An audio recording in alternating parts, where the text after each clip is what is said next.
हर हर महादेव। ओम नमः शिवाय। दोस्तों, सावन का महीना है। सावन व्रत में क्या खाए क्या न खाए, ऐसे में हर कोई भगवान भोलेनाथ को खुश करना चाहता है। हर किसी की इच्छा होती है कि वह सावन में भोलेनाथ को खुश करके अपनी सभी मनोकामना पूरी कर ले। पर कई बार आप लोग कुछ ऐसी गलतियां कर देते हैं या कर बैठते हैं जिससे शिव क्रोधित हो जाते हैं। और यह तो आप सभी जानते हैं कि शिव अगर भोले हैं तो उनका क्रोध भी विनाशकारी होता है। इसलिए अगर आपने या आपके घर में किसी ने व्रत रखा है या आप सावन को पूरे विधि विधान से पूरा करना चाहते हैं, तो आज के इस वीडियो में जो बातें बताई गई हैं उनको ध्यानपूर्वक सुन के समझ लें। दोस्तों, सावन में कई ऐसे काम होते हैं जिनको करना वर्जित माना गया है। दोस्तों, अगर भोले बाबा की कृपा हो जाए तो काल भी आपका कुछ नहीं कर पाएगा, क्योंकि कालों के भी काल है महाकाल। इसलिए अगर आप भी महादेव की कृपा अपने जीवन में पाना चाहते हैं तो सच्चे दिल से कमेंट बॉक्स में लिखें हर हर महादेव, ओम नमः शिवाय, एक लाइक जरूर करें। दोस्तों, सावन में या सोमवार व्रत में क्या खाएं क्या नहीं खाएं, सावन में लहसुन प्याज खाएं या नहीं, व्रत में नमक खाएं या नहीं, कौन सी गलती नहीं करनी चाहिए, पति पत्नी को दूरी क्यों बनाना चाहिए और कौन से रंग के कपड़े नहीं पहनना चाहिए, ऐसी कौन सी गलतियां हैं जिसे सावन के दौरान हमें भूलकर भी नहीं करना चाहिए। साथ ही सावन के इस पवित्र महीने में कितने सोमवार पड़ेंगे और सावन की समाप्ति कब है, आइए जानते हैं सब कुछ इस वीडियो में। दोस्तों, सावन का महीना कोई मामूली महीना नहीं होता है। यह महीना साक्षात एक ऐसे प्रेम की सौगात लेकर आता है जो क्योंकि भक्तों को बड़ी बेसब्री से इंतजार रहता है। सावन का महीना इतना पवित्र होता है जिसका आप अंदाजा भी नहीं लगा सकते। सावन का त्योहार भारत में तो मनाया ही जाता है, लेकिन क्या आप जान हैं, विदेशों में भी सावन का पवित्र महीना बड़ी जोरों शोरों के साथ और खुशी के साथ मनाया जाता है। वैज्ञानिक मानते हैं सावन में प्रकृति आपस में बातें करती है और वातावरण सुगम हो जाता है। हरियाली की उत्पत्ति होती है और नए नए बीज उगते हैं और वर्षा आदि होती है।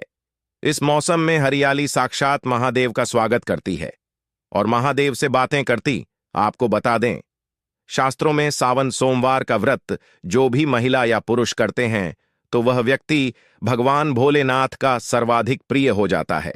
ऐसे व्यक्ति को भगवान भोले बाबा अपनी शरण में ले लेते। दोस्तों, सावन में कावड़ यात्रा का क्या कहना। शास्त्रों के अनुसार माना जाता है कि सबसे पहले कावड़ यात्रा भगवान परशुराम ने भगवान शिव के समर्पित अपने कांधे पर उठाई थी और तभी से भगवान शिव को प्रसन्न करने के लिए कावड़ यात्रा की जाती। दोस्तों, लेकिन क्या आप जानते हैं, सावन में 10 ऐसे नियम हैं जो आपको जानना बहुत ही आवश्यक है।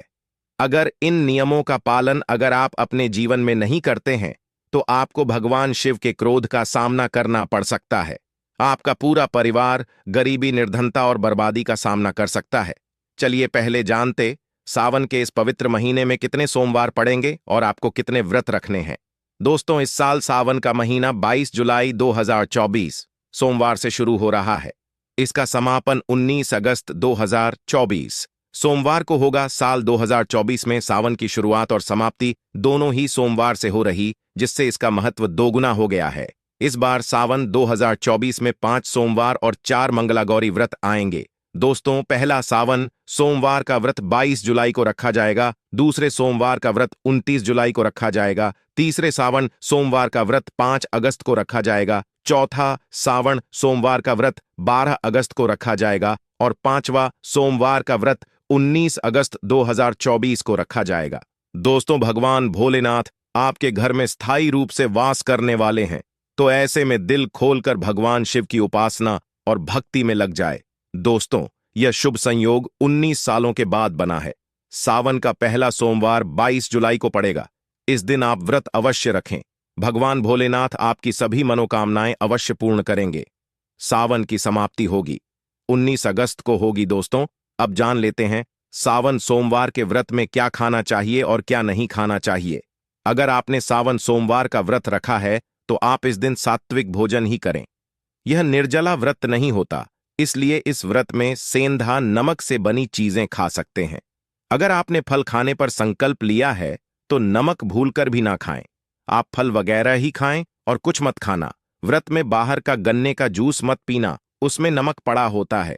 बाहर का जूस भी मत पीना, उनके बर्तनों में भी नमक पड़ा होता है और वह नमक आपके मुंह तक जाएगा तो आपका व्रत खंडित हो जाएगा। व्रत में डब्बा बंद जूस नहीं पीना चाहिए, उसमें कई केमिकल पड़े होते हैं जिससे व्रत जाता है। दोस्तों, सावन में कई बार शुक्रवार का दिन पड़ जाता है तो खट्टा भूल कर भी मत होना, क्योंकि माता संतोषी इस दौरान जागृत अवस्था में हो जाती है, वह रुष्ट हो जाएंगे। और इस दिन आप पानी पूरी इमली की चटनी बगैर खट फल वगैरह जाने अनजाने में भी मत खाना, क्योंकि इससे माता संतोषी क्रोधित हो जाएंगे। एक बार माता संतोषी रुष्ट हो गई तो आपको जिंदगी भर कष्ट भोगना पड़ेगा। माता रानी भोली है, पर सावन के महीने में जो भी शुक्रवार के दिन खट्टा खाता है उसे परेशानी और माता के क्रोध का सामना करना ही पड़ता है। सावन में साधारण नमक फलों पर लगाकर या अमरूद के बीच में भरकर भूलकर भी नहीं खाना चाहिए। आप सेंधा नमक फलों पर लगाकर खा सकते हैं। सावन के व्रत में चाय आप पी सकते हैं, लेकिन चाय में नमक मत डालना, इससे हड्डियां गल जाती हैं।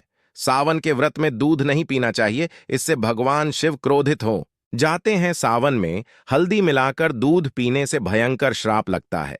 सावन में बच्चों को दूध पी लेना चाहिए, पर घर में बड़ों को दूध नहीं पीना चाहिए। यदि सावन का व्रत अगर आपने मीठा रखा है तो आप खीर पराठा या दही पराठा खा सकते हैं। आप चाहे तो सेंधा नम से बने आलू के पकवान खा सकते हैं। आलू की सब्जी कुत्तूम की रोटी के साथ खा सकते हैं, लेकिन आटा ध्यान से देख ले, पुराने आटे में कीड़े पड़ जाते हैं जिससे आपका व्रत खंडित हो सकता है। व्रतधारी को सावन सोमवार के व्रत में आटा, बेसन, मैदा, सत्तू, अन्न और अनाज का सेवन नहीं करना चाहिए। इसके अलावा अन्य किसी भी व्यक्ति को मांस, मदिरा, लहसुन, प्याज इत्यादि का भी सेवन नहीं करना चाहिए। वही व्रत रखने वाले व्यक्ति को धनिया पाउडर, मिर्ची पाउडर, सदा नमक का सेवन भूलकर भी नहीं करना चाहिए।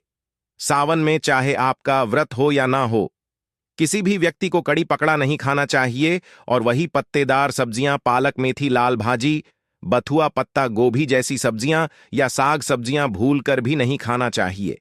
यह जहर के समान मानी जाती है, इसमें कीड़े आ जाते हैं, सांप, बिच्छू वगैरह आ जाते हैं। और जो भी व्यक्ति सावन में बैंगन की सब्जी दिखाता है उस व्यक्ति को गौर पाप लग जाता है। इसी कारण लोग दवा और चतुर्दशी पर बैंगन नहीं खाते। पत्तेदार सब्जियां क्यों नहीं खाई जाती, इसके पीछे एक कथा है जो आपको हम बताएंगे। दोस्तों, सावन के पवित्र महीने में कौन सी गलतियां नहीं करनी चाहिए। यह गलतियां पाप का भागीदार तो बनाती है, साथ ही साथ ऐसा व्यक्ति नर्क में अटका रह जाता है। सावन में घर के सभी लोगों को सुबह जल्दी उठना चाहिए और जितना जल्दी हो सके कम से कम पहला सावन स्नान अवश्य करें। परिवार में सबको स्नान करना चाहिए। यदि कोई बीमार है तो उस पर गंगा जल के छींटे मार दें। सावन में किसी भी गरीब का अपमान न करें, क्या पता उस गरीब के रूप में भगवान शिव हो, क्योंकि भगवान शिव सावन में अपने भक्तों की परीक्षा लेने आते हैं। सावन में देर तक सोने वाली महिला का पति बर्बाद हो जाता है और उसकी मृत्यु निकट भविष्य में जल्दी हो जाती है। इसलिए पति के उठने से पहले सावन में हर स्त्री को जल्दी उठ जाना चाहिए और भगवान शिव की पूजा करनी चाहिए। सोमवार व्रत आपको अवश्य करना चाहिए, ऐसा करने से धन लक्ष्मी का वास होता है। सावन में पति पत्नी को सहवास नहीं करना चाहिए।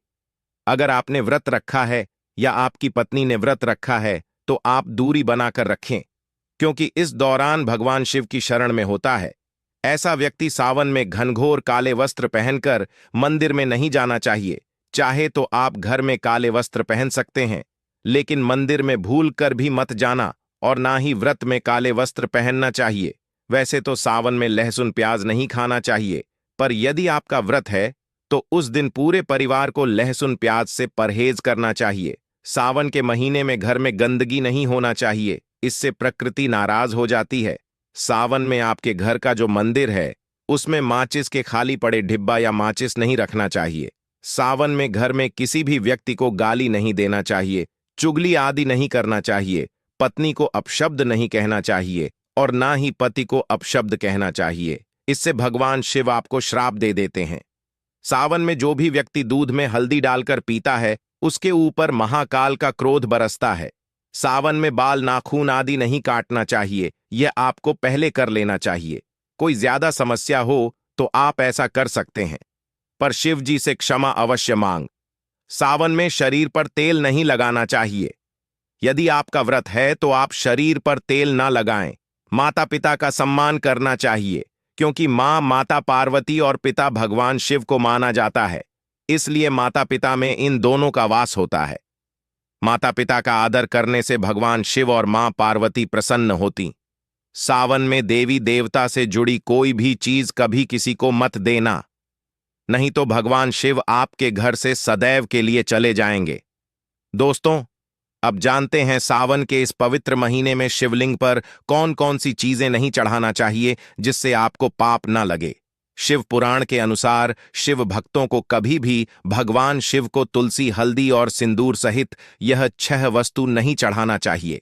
पौराणिक कथा के अनुसार केतकी के फूल ने ब्रह्मा जी के झूठ में साथ दिया था, जिससे नाराज होकर भगवान भोलेनाथ ने केतकी के फूल को श्राप दिया। इसलिए केतकी का फूल शिवलिंग पर नहीं चढ़ाया जाता, और वहीं नारियल का पानी भी शिवलिंग पर कभी भी अर्पित नहीं करना चाहिए। शंख से जल भी भगवान भोलेनाथ को नहीं चढ़ाना चाहिए। शास्त्रों के अनुसार सुबह 5 बजे से लेकर सुबह 11 बजे तक शिवलिंग पर जल चढ़ाना बहुत ही शुभ और अत्यंत मंगलकारी होता है। कभी भी शाम के समय शिवलिंग पर जल ना चढ़ाएं। शास्त्रों के अनुसार शिवलिंग पर काली मिर्च चढ़ाने से रोग का नाश होता है। इसके साथ ही सुख समृद्धि की प्राप्ति होती है। घर में कभी भी अंगूठे के आकार से बड़ा शिवलिंग नहीं रखना चाहिए और शिवलिंग पर जलधारा अवश्य होना चाहिए। भगवान भोलेनाथ को टूटे अक्षत कभी अर्पित नहीं करना चाहिए, इससे शिव क्रोधित हो जाएंगे। सावन के महीने में कटे फटे बेलपत्र शिवलिंग पर कभी अर्पित नहीं करने चाहिए। बेलपत्र की संख्या 3 होना चाहिए, बेल पूरे होना चाहिए, साबुत होना चाहिए। लेकिन आप 6 महीने पुराना बेलपत्र भी शिवलिंग पर अर्पित कर सकते हैं, लेकिन वह कटा फटा ना हो। 6 महीने तक बेलपत्र पवित्र और शुभ माना जाता है। सच्चे दिल से बेलपत्र शिवलिंग पर चढ़ाने से 21 मनोकामनाएं पूर्ण हो जाती। भगवान शिव को दूध में पानी डालकर नहीं अर्पित करना चाहिए, इससे आपको फल भी इसी तरह ही मिलेगा। भगवान शिव को 1 बूंद भी आप अर्पित कर सकते हैं, पर दूध शुद्ध होना चाहिए और आपका मन भी शुद्ध होना चाहिए। शास्त्रों के अनुसार पीतल के कलश से शिवलिंग पर दूध चढ़ाना सबसे उत्तम बताया गया है। धार्मिक कर्मकांड में पीतल के बर्तनों का विशेष महत्व बताया गया है। विवाह आदि के कार्यों में इसीलिए पीतल के बर्तनों का प्रयोग किया जाता है। आपको बता दें, सोमवार को पीतल के कलश से ही शिवलिंग पर दूध से अभिषेक बताया गया है। स्टील और प्लास्टिक से बने बर्तन का प्रयोग न करें। शिवलिंग पर जल चढ़ाते समय वह जल आपके पैरों के पास नहीं जाना चाहिए, अशुभ माना जाता है। उसे लांघना भी नहीं चाहिए, उसे हम जलरी कहते हैं। सावन में जल अपने घर का होना चाहिए। मंदिर से जल भरकर मंदिर में ही अर्पित नहीं करना चाहिए, इससे आपका भाग्य खराब हो सकता है। दोस्तों, सावन में यह चीज खा लेने से दुनिया की कोई भी ताकत आपको धनी होने से रोक नहीं पाएगी। दोस्तों, अगर आपने सावन में यह चीज खा ली तो करोड़पति होते देर नहीं लगी, लेकिन सच्चे दिल से ही खाना है। आइए जानते हैं, सावन में शिव भक्तों को शिवलिंग पर चढ़ा हुआ प्रसाद के रूप में धतूरा जरूर खाना चाहिए।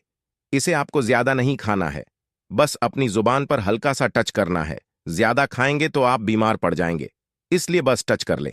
आप देखना आपके अंदर सकारात्मकता का संचार होगा और आपको धनी होने से कोई नहीं रोक पाएगा। दूसरा है बेलफल। बेलफल प्रसाद के रूप में खाने से माता पार्वती के साथ साथ भगवान शिव की कृपा बरसेगी और समस्त 33 कोटि देवी देवता आपको धनवान बनाएंगे। बस यह चीज आपको खाना है और आप खुद देखना, आपको धनी होने से दुनिया की कोई भी ताकत रोक नहीं पाएगी। दोस्तों, ये सब जो हम आपको बातें बता रहे हैं उनका हिंदू पुराणों में आपको साफ साफ प्रमाण मिल जाएगा।